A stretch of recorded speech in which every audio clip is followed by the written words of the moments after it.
Friends अगर आपने UPSC TRE 3.0 का री एग्जाम दिया है तो आप सभी के लिए ये वीडियो इंपॉर्टेंट होने वाले है। देखिए, बिहार में डोमिसाइल को लेकर के अभ्यर्थियों की लगातार मांग की जा रही थी, तो इससे रिलेटेड क्या कुछ लेटेस्ट अपडेट आपकी आई हुई है। साथ ही साथ जो यूपीएससी टीआरई 3.0 का रिजल्ट है, इससे रिलेटेड जो है आपकी एक बिग अपडेट है। और जो टीआरई 4 का नोटिफिकेशन है, ये भी अब आपको जल्द ही देखने को मिलेगा।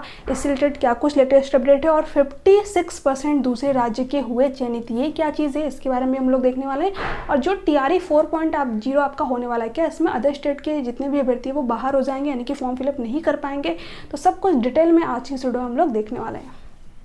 तो फ्रेंड्स, आप अपने स्क्रीन पर देख पा रहे होंगे, सामान्य पुरुष वर्ग में 49% व महिला व 56% जो है दूसरे राज्य के हुए थे चयनित। ठीक है, अब देखिए यहाँ पर ये चीज़ जो है क्लियर कर दी गई है कि जो आपका टीआरई 1 हुआ था उसमें कितने परसेंट आपके पुरुष वर्ग के जो अभ्यर्थी चयनित हुए थे और कितने परसेंट जो है महिला वर्ग की अभ्यर्थी चयनित हुई थी अदर स्टेट की। तो आप यहाँ पर देख पा रहे होंगे कि 49% के करीब जो है आपके मेल अभ्यर्थी जो कि अदर स्टेट के थे वो चयनित हुए थे, और यहाँ पर जितनी भी फीमेल अभ्यर्थी थी जो कि अदर स्टेट की थी वो यहाँ पर 56% के करीब जो है चयनित हुई थी। यानी कि जो बिहार के अभ्यर्थी है अब उनका क्या होगा यहाँ पर। ठीक है, इसीलिए जो डोमिसाइल को लेकर के मांग की जा रही है। आप यहाँ पर इस चीज़ को ज़रा समझिए।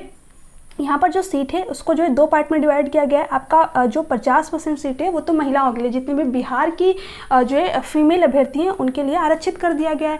और यहाँ पर जो है 50% जो सीटें हैं आपकी, इसमें बिहार के जितने भी मेल अभ्यर्थी हैं, ठीक है, उनके लिए आरक्षित किया गया है। इसके साथ साथ जितने भी बिहार के फीमेल अभ्यर्थी वो इस सीट पर भी फाइट कर सकती हैं, यानी अगर उनके जो है नंबर अच्छे आ जाते हैं तो वो मेल की सीट पर भी फाइट कर सकती हैं, है ना। बट मेल अभ्यर्थी फीमेल की सीट पर फाइट नहीं कर सकते।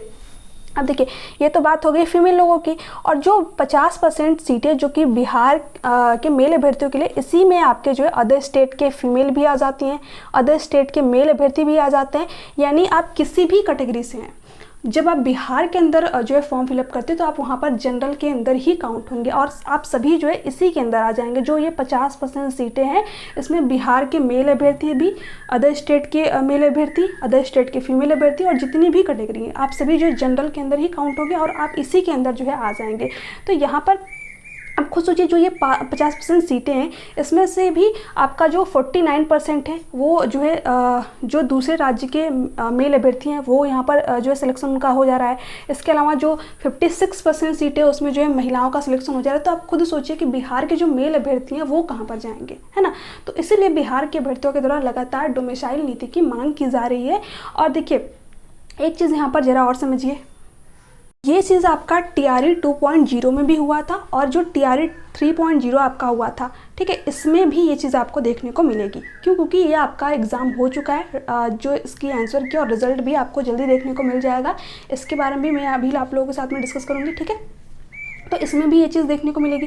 बट जो टीआरई 4.0 आपका होने वाला है, इसी के लिए अभ्यर्थियों की मांग की जा रही है कि इसमें जो है डोमिसाइल लागू हो, जो जितने भी बिहार के अभ्यर्थी सिर्फ वही फॉर्म फिलअप कर पाए। क्योंकि बहुत सारे स्टेट में ये चीज़ें लागू भी हो चुकी है, जैसे कि अगर बात करें असम की, ठीक है, उत्तराखंड की बात करें तो वहाँ पर यही चीज़ है कि उसमें जो है अदर स्टेट के अभ्यर्थी फॉर्म फिलअप नहीं कर पाएंगे। वहाँ पर सिर्फ जितने अभ्यर्थी वहाँ के रहने वाले वही फॉर्म फिलअप कर पाएंगे, ठीक है। तो यही चीज़ बिहार के अभ्यर्थियों के द्वारा जो है मांग की जा रही है और लगातार मांग की जा रही है। इस पर जो है अगर कोई भी आपकी जो है ऑथेंटिक अपडेट आती है तो मैं तुरंत ही आप लोगों को अपडेट करती रहूँगी। क्योंकि इसमें जो है बहुत सारे टीचर्स जो है आवाज़ उठा रहे हैं, बहुत सारे जो है अभ्यर्थियों के द्वारा ट्वीट किया जा रहा है, लगातार जो है धरना प्रदर्शन यहाँ पर किया जा रहा है। आप यहाँ पर देख भी सकते हैं कि बहुत सारे ऐसे स्टेट हैं जिन्होंने कि पहले से ही डोमिसाइल जो नीति थी उसको लागू कर रखा है। जैसे कि बिहार के लोगों को मध्य प्रदेश में नहीं मिलेगी नौकरी, इस तरीके से मध्य प्रदेश में भी चीज़ें हैं, ठीक है, उत्तराखंड में भी है, असम में भी है, जहाँ पर कि जो अदर स्टेट के अभ्यर्थी होते हैं उनको अलाउ नहीं किया जाता है। तो ये तो बात होगी आपकी डोमिसाइल नीति को लेकर के। अगर बात करें आपके रिजल्ट से रिलेटेड, तो देखिए जो रिजल्ट है आपका, ये आपको जो आपकी आंसर की है वो यहाँ पर बताया जा रहा है कि 10 अगस्त को आपको यहाँ पर देखने को मिल जाएगी, ठीक है। हालांकि आज की ही डेट दी गई थी आपको 8 अगस्त, बट ये जो डेट है इसमें बताया गया था कि आपको 1 से 2 दिन का डिफरेंस देखने को मिल सकता है। तो 10 अगस्त तक जो है आपको अपने ऑफिशियल आंसर की देखने को मिल जाएगी। और देखिए, जो आंसर की आएगी उसके बाद में आपको कुछ टाइम दिया जाएगा, क्योंकि उसमें कुछ क्वेश्चन आपके जो है अभ्यर्थियों के डाउट बने रहते हैं कुछ क्वेश्चनों पर, तो वहाँ पर आप जो है क्वेश्चनों को चैलेंज कर पाएंगे, उसके बाद में आपके रिवाइज्ड आंसर की आ जाएगी, है ना। और इस एक चीज़ को लेकर के परेशान मत होइएगा कि देखिए कुछ अभ्यर्थियों का क्या होता है कि आंसर की जो है मान लीजिए कि आज आ गई, और कुछ अभ्यर्थियों का एक दिन बाद आता है आंसर की, ठीक है, और जो मार्कशीट है वो भी इसी तरीके से होता है। तो देखिए सबका अलग अलग जो है प्रोसेस होता है, सबका अपना अपना एक सब्जेक्ट होता है, तो उसके अकॉर्डिंग जो आपके आंसर की और मार्कशीट है डाउनलोड होगी, किसी की आगे तो किसी की मतलब 2 दिन बाद, किसी की 2 दिन पहले, ठीक है। इस तरीके से जो आपके आंसर की है ये आपकी डाउनलोड होगी। तो ये इस चीज़ को लेकर परेशान मत होइएगा कि मेरे फ्रेंड की डाउनलोड होगी बट मेरी जो आंसर की मार्कशीट है वो अभी नहीं आई। तो देखिए आपकी जो है हो सकता है कि 2 दिन बाद आए, 1 दिन बाद आए, ठीक है, या फिर 1 घंटे बाद आए। तो इस तरीके के प्रोसेस आपको देखने को मिल सकते हैं। इसके अलावा मैंने देखिए रिजल्ट जो आपका है, अगर इसकी बात करें तो ये आपका अगस्त के एंड में ही देखने को मिलेगा, इससे पहले भी आ सकता है, ठीक है। हालांकि अगस्त के मिड में ही बताया जा रहा है, यानी कि 15 से 20 अगस्त तक जो है आपको अपना रिजल्ट देखने को मिल सकता है। बट अगर देखें तो जो आपका रिजल्ट है ये मान के चलिए, क्योंकि अभी तो आपकी जो आंसर की वही नहीं जारी की गई है, तो आप यहाँ पर मान के चलिए कि अगस्त के एंड तक ही आपको अपना रिजल्ट देखने को मिलेगा, और ये इससे ज़्यादा नहीं जाएगा, ठीक है। अगस्त के एंड में आपको जो है अगस्त के अंदर ही आपके जो सारे प्रोसेस है रिजल्ट ये कंप्लीट हो जाएगा। इसके अलावा जो आपका डॉक्यूमेंट्स वेरिफिकेशन के लिए आपको क्या क्या चीज़ें चाहिए सब कुछ इस चैनल के माध्यम से आपको बता दिया जाएगा, तो चैनल को प्लीज़ सब्सक्राइब करके रख लीजिएगा। अगर बात करें यहाँ पर TRE 4.0 की, तो देखिए जैसे ही आपका रिजल्ट आएगा उसके बाद ही जो आपका नोटिफिकेशन है वो जारी यहाँ पर कर दिया जाएगा, यानी कि सितंबर के फर्स्ट वीक में आपको TRE 4.0 का नोटिफिकेशन देखने को मिल जाएगा। और एग्ज़ाम की बात करें तो जो इनका एग्ज़ाम होता है बहुत ही जल्दी कंप्लीट कराया जाता है, सारे प्रोसेस बहुत ही तेज़ी से कराए जाते हैं।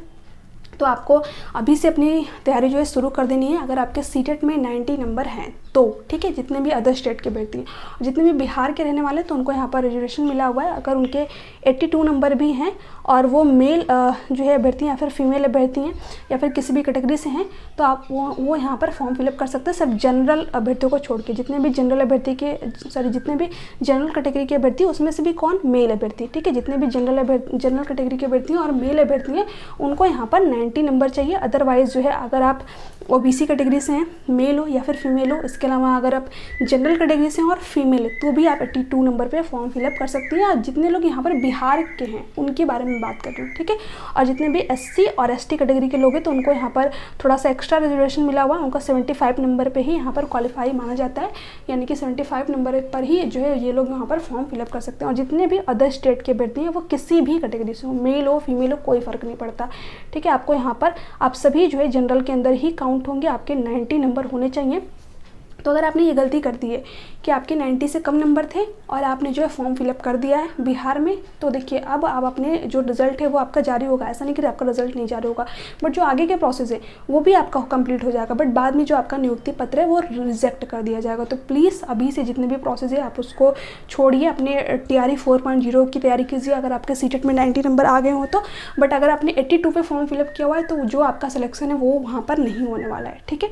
जब आपने 90 नंबर पर फॉर्म फिलअप किया तभी आपका वहाँ पर सिलेक्शन होगा, है ना। तो ये सारी चीज़ें, क्योंकि अगली बार जो है इन्होंने जो TRE 2.0 हुआ था तो उसमें कई सारे फीमेल को बाहर कर दिया था जो कि अदर स्टेट की थी, और 82 पे जो है उन्होंने बिहार में फॉर्म फिलअप किया हुआ था, है ना। तो ये सारी चीज़ें थी फ्रेंड्स। आई होप कि वीडियो अच्छी लगी होगी आपको। वीडियो अच्छी लगी तो चैनल को जरूर सब्सक्राइब कर लीजिएगा, बेल आइकन को प्रेस कर दीजिएगा ताकि ऐसे ही ऑथेंटिक अपडेट आप लोगों को टाइम पर मिलती रहे।